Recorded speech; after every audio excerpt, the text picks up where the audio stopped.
All right, wow, that's big. Okay. Thank you so much for having me today. I'm going to launch right into my presentation. Today I'm going to be talking about something I'm super passionate about, which is the intersection of ethics and technology and how we make more ethical decisions. A little bit about me. My name is Y-Vonne Hutchinson. I'm the CEO of a company called ReadySet, which is a diversity solutions firm. We help tech companies become more diverse and inclusive. And I'm also a co-founder of Project Include, which is a nonprofit that is designed to increase diversity and inclusion in tech as well. But before I did this work, I was an international human rights lawyer. And this is a picture of Mela refugee camp. It's a refugee camp of around 50,000 people on the Thai-Burma border, and it's where I worked in 2008. And the project I worked on there was to develop a system of codes or laws for the refugee camp. And since I worked for a nonprofit, the first thing we did was start a committee.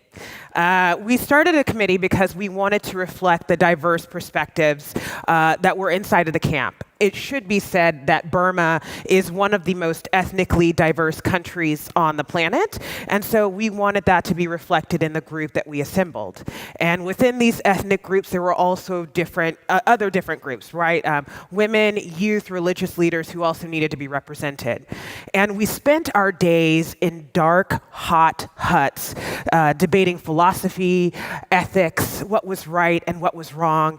And what emerged is that we had very different ideas about how the camp should be governed, who should be responsible, how crime should be punished, and who was deserving of the most protection.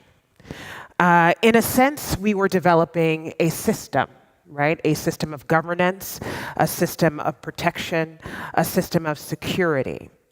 And that's not very different from what we do in technology, right?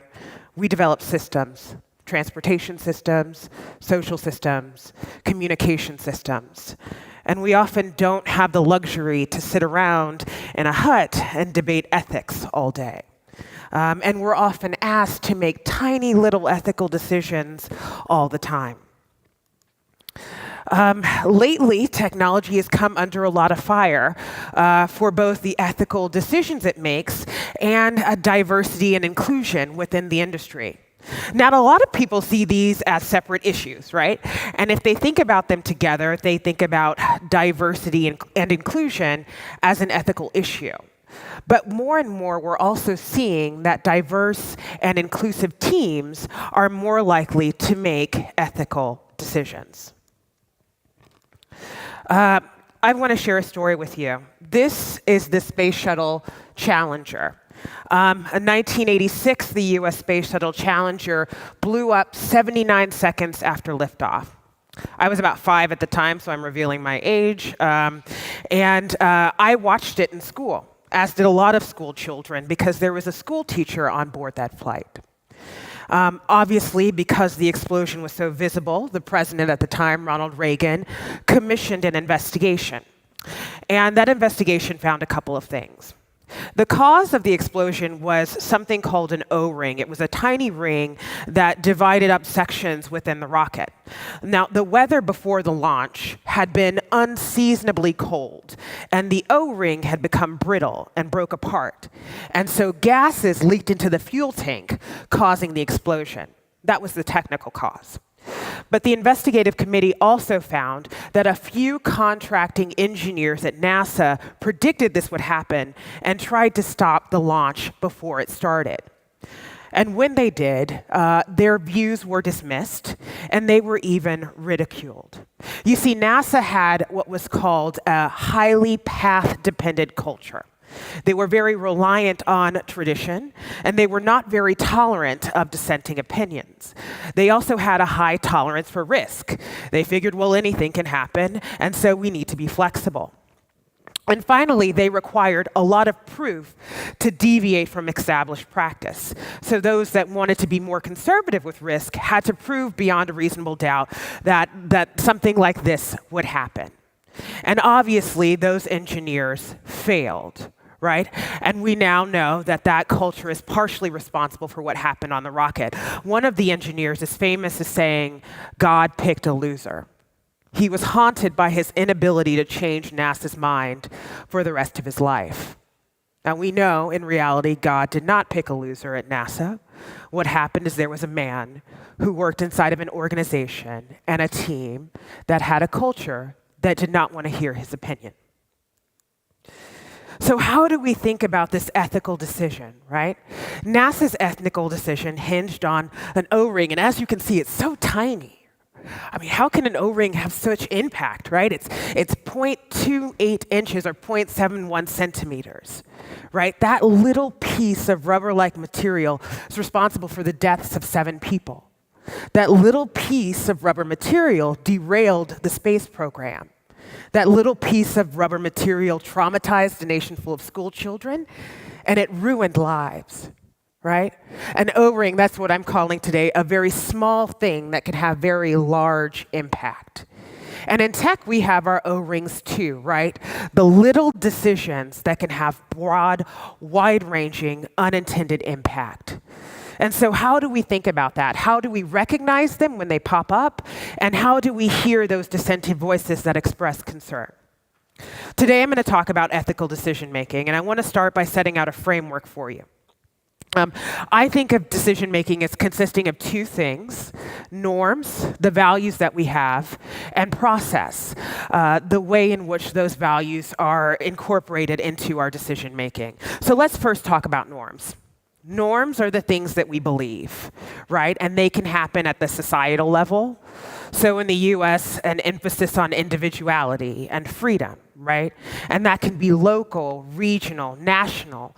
These societal norms can be formed by political beliefs or cultural beliefs or religious beliefs. We also have norms that take place inside of organizations, like the companies in which we work. And these norms can be formal, like codes of conduct and policies, or they can be informal, like everybody wears a hoodie every day, right? And this is how we talk to each other. But there are also personal norms too, the things that we believe no matter where we are, in terms of what's right and what's wrong. And we incorporate our norms into decision-making processes. I will say right now that the research around ethical decision-making in teams is pretty bare. But for the purposes of this discussion, we're going to use what's called REST's model of ethical decision-making. And that consists of 4 stages. The first stage is the stage of ethical awareness, and I'm going to use the Challenger as an example, right? So when those contracting engineers realized, hey, there's a risk the shuttle could blow up, we need to decide whether to launch or not, that was the stage of ethical awareness. The next is the stage of judgment, when everybody looks at the alternatives and options for the decision that they want to make. In the case of the NASA Challenger, the options were: do we postpone the launch and risk getting public backlash and political backlash, because there was a lot of political pressure at the time for them to be successful? Or do we go ahead and go for it, right? It's just a small ring. It probably won't make that much difference. What do these contracting engineers know anyways? There's budget cuts, and we at NASA need to prove ourselves. Money's important. And then there's motivation. That's when you pick the decision based on what you think is right. In the case of NASA, it was, we need to prove ourselves, we need to launch, this is the right decision. And finally, there's action, when you put the spaceship in the air. Of course, this model is not limited to space travel. We also see it in technology every day. And that's why I'm here in front of you to talk about ethical decision-making in technology. And I've chosen a few case studies because while technology is not always transparent in terms of what happens in companies, these case studies illustrate ethical decision-making, and we can see what the company looked like on the inside and the decision-making process that these companies had. So first, Twitter and Russian bots. This is quite a famous case in the US. In 2015, an engineering manager at Twitter discovered a large trove of inactive Russian and Ukrainian accounts. He brought this to his boss's attention, and they told him to ignore it, that it wasn't his responsibility, and they didn't want to deal with it. Well, eventually, some of these bots became active, and they influenced the US 2016 election. And what happened as a result is that there was widely distributed propaganda and misinformation, and what some believe to be a flawed electoral process. In this situation, Twitter's O-ring was, do we deactivate the bot accounts? And they chose not to. What we know about the environment of Twitter at the time, the engineer who brought up the concern was Twitter's only African-American leader. He was subsequently fired a few months later when they had a round of job layoffs. He came public and said that Twitter had a culture of lack of diversity, as well as an echo chamber, groupthink, that was hostile to divergent opinion. Of course, this phenomenon isn't just limited to Twitter. We also saw an additional earlier study at Facebook. Facebook, this is a little bit more difficult because their decision-making processes are hardly transparent. But we know about this study because the scientists involved in conducting it published a research paper. So, in 2012, researchers from Cornell University and the University of California, San Francisco, and Facebook conducted a study of 700,000 users. They decide to manipulate user feeds to see if they posted disproportionately happy or sad content, if that would affect users' emotions. They did not, however, get the consent or notify those users. Now we know less about Facebook's demographic and their culture at the time. We do know it was less diverse than it is today, and even today, Facebook struggles with diversity. There was not a woman on the board. That year in 2012, that was the year Sheryl Sandberg joined the board. So we know at the leadership level, there was a lack of diversity as well. And we know in 2012, there were complaints about Facebook's sexist culture and the sexist conditions on the platform. And we also don't know if there was an ethical concern raised during the decision-making process or if ethics were ignored altogether. Facebook's internal review board, ethical review board, which was not neutral, did look at the study, and later Facebook came out and said that internal review board's processes were insufficient. So this is what we know. In this case, the O-ring was whether or not Facebook was going to get consent from its users. Facebook decided not to, and it angered those within the scientific community who were bound by much more strict standards, as well as users who, for the first time, began to question their trust in Facebook's platform. And finally, Uber. I don't know how familiar you are with Uber. In the US, it's quite well known and quite a controversial platform. I'm going to talk about one specific instance here, and that's the Susan Fowler case. Last year, an engineer named Susan Fowler came forward with allegations about sexism at Uber.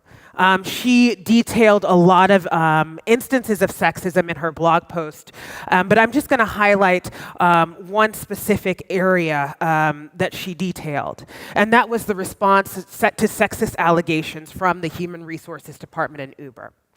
So, Susan Fowler shared several examples of sexism within the company. She had a manager which propositioned her for sex on her first day. She also had another manager that artificially decreased her performance review ratings so that he could keep her on her team. Every time she brought these concerns up to the internal Human Resources Department, they lied about previous instances of misconduct from those managers. They blamed her, and eventually she decided to leave. She published that blog post. In this case, Uber's O-ring was, do we fire our sexist managers? They decided not to. As a result, Susan Fowler published her blog post. And then there was a very expensive, very public investigation of Uber that resulted in the firing of Uber's CEO, and their reputation still suffers in the US today.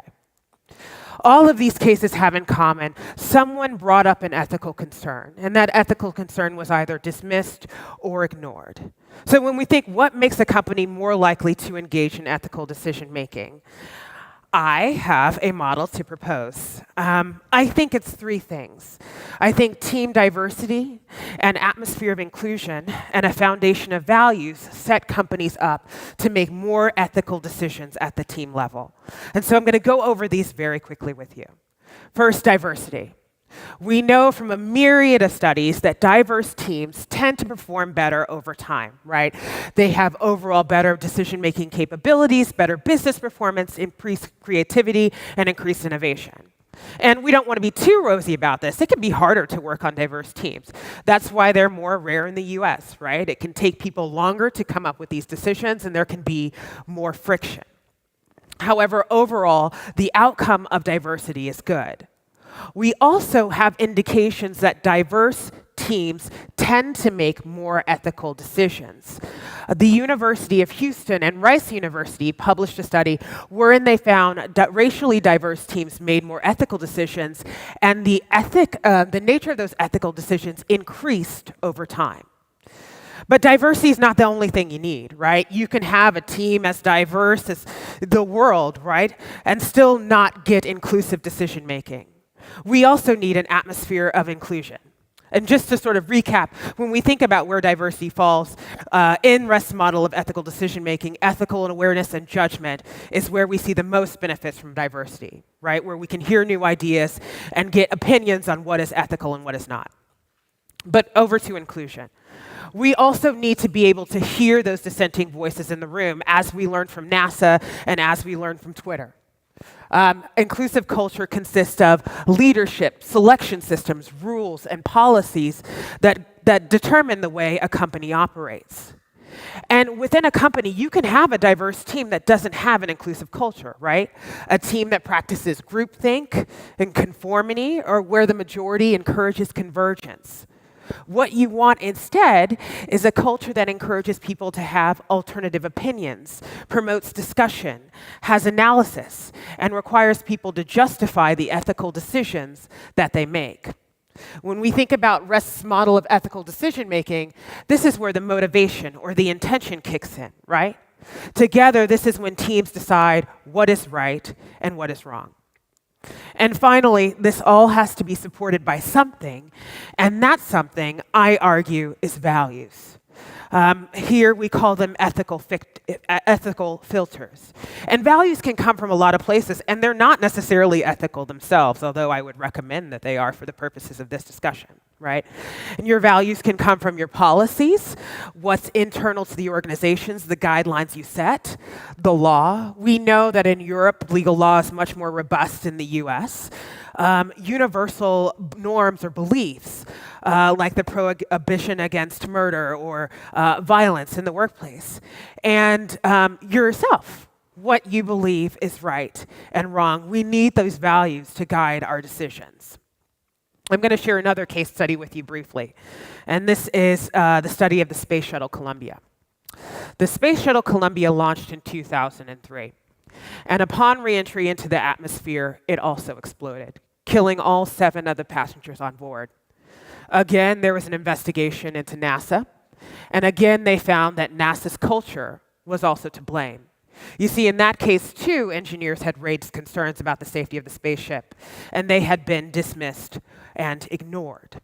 And this time, NASA's shuttle program was put on hold for 2 years, and eventually it was disbanded altogether. I give you that example because I looked for a positive one. I couldn't necessarily find it. And that's, that example does illustrate that without culture change, cultures that are not conducive to ethical decision making will keep making poor ethical decisions. And in the future of technology, as technology touches more things, there are more spaces where we're likely to see that will be required to make ethical decisions. In competition, in the way that we work, in warfare and censorship and access to information. So the way forward, I argue, is to hire more people from more diverse backgrounds, get more opinions in the room, encourage inclusive approaches to leadership, give those people a voice, develop core values, live by them, codify them, make ethics part of your risk calculus, right? Just as you do with market share and with business. move beyond ideas of compliance to have those values be shared by people at large instead of having people feel like they have to follow the rules. And finally, and perhaps more importantly, create accountability. We're going to be talking about technology and social impact a lot today, and I want you to consider this internal framework as we discuss external ones as well. So thank you for your time. Here are some of the resources I used, and good luck for the rest of the day. Thank you.